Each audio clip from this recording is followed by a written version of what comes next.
Pois é, a gente sabe, mas falar, a gente morre também, então é melhor ficar caladinho, né? Ali é uma baixaria. Eu peço perdão para o eleitor, porque eu saio de casa pensando, hoje vai ser o dia da nobreza. Mas não tem como, eles estão desesperados, porque nunca na história da Prefeitura de São Paulo alguém está concorrendo contra a máquina municipal, estadual e federal. Sem as suas redes sociais, só com Deus e com o povo. O senhor é muito bom de retórica, o que eu estou perguntando não é isso. Eu estou perguntando se o senhor não usa, o senhor, como orador, que se gaba de ser um excelente orador, e o senhor de fato é. Se o senhor não usa de 2 pesos e 2 medidas quando o senhor cobra, que em relação ao senhor não se remexam fatos que estão documentados, são uma condenação judicial, e em relação aos outros, o senhor joga fatos no ventilador sem nenhum cuidado. É a mesma coisa que a para-choque de comunista faz. Ela fala um monte de coisa que é para eu gastar meu tempo para não atacar os outros. Que ali tem um consórcio comunista, e aí eu já respondo sua pergunta e você fica satisfeita.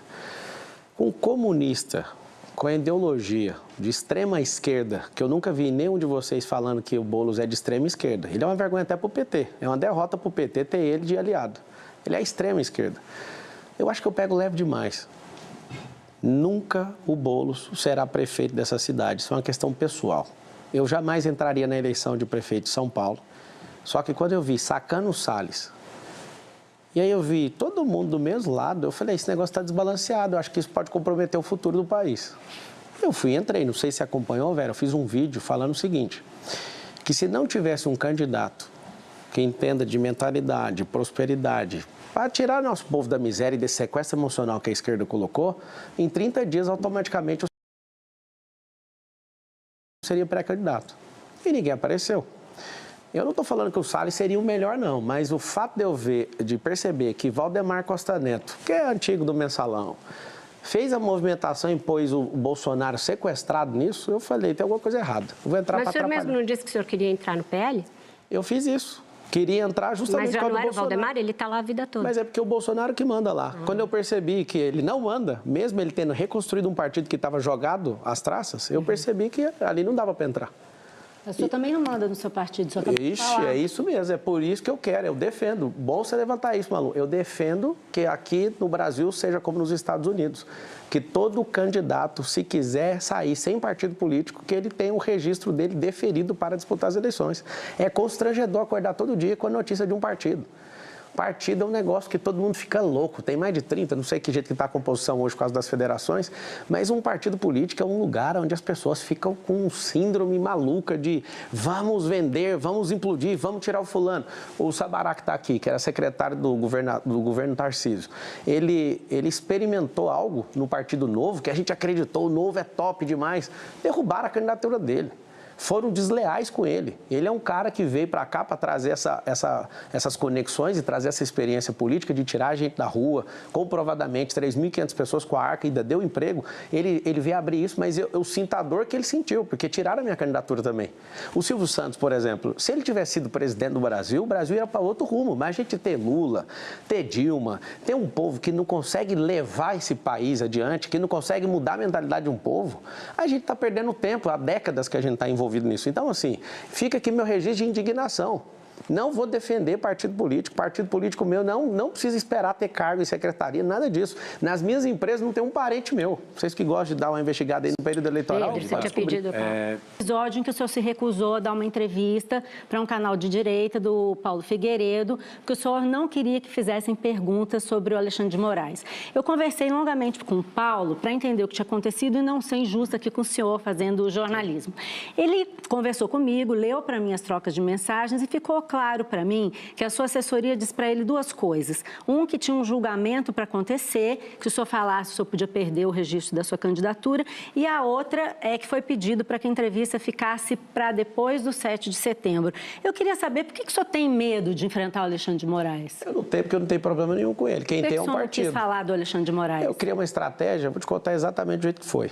Eu estava precisando da atenção dos bolsonaristas. E aí eu acordo de manhã, ligo para o Sabará, exatamente assim que aconteceu. Sabará, cancela essa entrevista com ele. E aí criou alvoroço, né? Ele é um pouco desesperado, o Paulo Figueiredo. Não é à toa que ele está enfrentando um problema que ele está enfrentando, né? Porque ter coragem para sentar o peito numa lança, eu não sei qual que é a lógica disso. Ele criou o estardalhaço, parou o Twitter, ficou todo mundo maluco. E no mesmo dia eu vou lá e comento no Instagram do presidente Bolsonaro, o Carlos me responde, aí eu fui para cima. O que eu fiz com isso? Eu acendi o bolsonarismo. Fui ataquei o Carlos por 3 vezes, liguei para o presidente Bolsonaro, ele falou, para de bater no meu filho. Aí o Nicolas entra na jogada e tira. Sobre o Alexandre de Moraes, qualquer exagero que tiver da parte dele, que o CNJ entre em ação, que ele responda por tudo. O CNJ não pode investigar ministros do Supremo. Então pronto, que seja o Senado. O que o senhor acha do corte do X? É a mesma sensação que eu estou sentindo com as minhas. Eu acho que agora o Brasil inteiro está sentindo o que eu estou sentindo. O Elon Musk chamou ele de ditador. O senhor acha que o Alexandre de Moraes é um ditador? Você tem que fazer pergunta para o Elon Musk, ele que responda pelas coisas dele. Estou perguntando se o senhor acha que o Alexandre de Moraes é um ditador. Eu acredito que tem um desequilíbrio dentro da República e eu acho que as competências do Supremo Tribunal Federal, eu como jurista posso falar com tranquilidade que eu sei o que é o Supremo. O Supremo está muito político. Ele está tentando dosar uma radicalidade que a gente teve no passado, e eu acho que já passou do limite.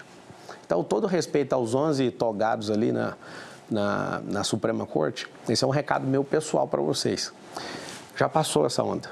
O Brasil precisa ser unificado. A gente precisa baixar essa pressão e a gente precisa retomar isso. Através de São Paulo, nós vamos retomar esse país. É um recado meu para os 11 ministros do Supremo Tribunal Federal. Nós confiamos na justiça. Não precisamos ter uma corte política. Vamos voltar a defender a Suprema Carta, a nossa Constituição Federal de 1988. Ela precisa ser defendida por vocês, não precisa legislar e nem atuar politicamente. Eu, como cidadão, então, o senhor acha que eles estão legislando e atuando? Não acho, não. Eles estão fazendo isso. Isso está sendo feito. Você vê, por exemplo, no Senado Federal, homens e mulheres ali, que hoje têm processos. Esse é o modus operandi da justiça brasileira. Essa falta de celeridade faz com que muita gente fique pendurada, Vera, para quê? Para nesse pendurar, fica devendo favor para alguém. E eu faço aqui um clamor aos 81 senadores. Se o povo está dizendo o que precisa ser feito, que vocês assumam aquilo que o povo está falando, que vocês se levantem. Agora, como a gente tem poucos atores, tanto no Senado como no deputado federal, na Câmara Federal, a gente está com esse poder tripartido que é claudicante, mancando. Então, por favor, Congresso Nacional, se levantem. O senhor defende o impeachment do Alexandre? O senhor defenderia o impeachment? Quem defende o impeachment é o Senado. Mas qual que é a sua opinião? A minha opinião é que tem que ser apurado. Vocês divulgaram na Folha que assessores fizeram isso? O que eu vi hoje, que eu estou acompanhando? Vão chamar no Congresso Nacional. O segredo não é vamos criar ruptura o tempo inteiro. O Brasil já passou 2 processos de impeachment. Certo. Esses 2 processos criaram rupturas institucionais. O que eu defendo? Devido ao processo legal.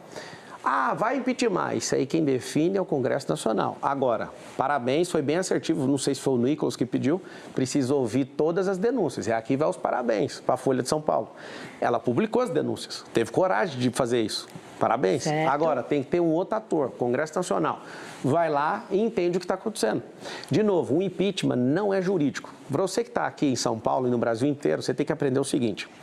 Eu fiquei 5 anos na Academia de Direito. Quando você viu a Dilma sendo impeachmentada, ela não estava sendo impeachmentada por o direito, é político-jurídico.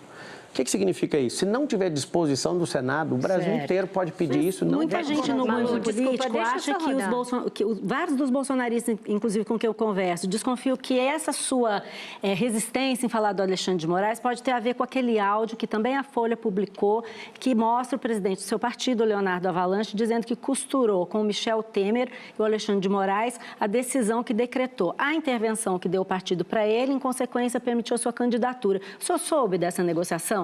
Eu sei que ele conheceu o Temer esses dias. Não faz nem sentido isso. Certo. Vamos prosseguir. Malu, a gente vai prosseguir. Eu fico ouvindo pelo site de fofoca por aí. Agora é o seguinte, eu quero terminar esse assunto aqui. Só tem uma pessoa que me faz sentir temor. Essa pessoa é o Deus vivo, quem me chamou na política, a quem eu curvo a minha cabeça. Não tem ninguém nessa república que eu afino ou vou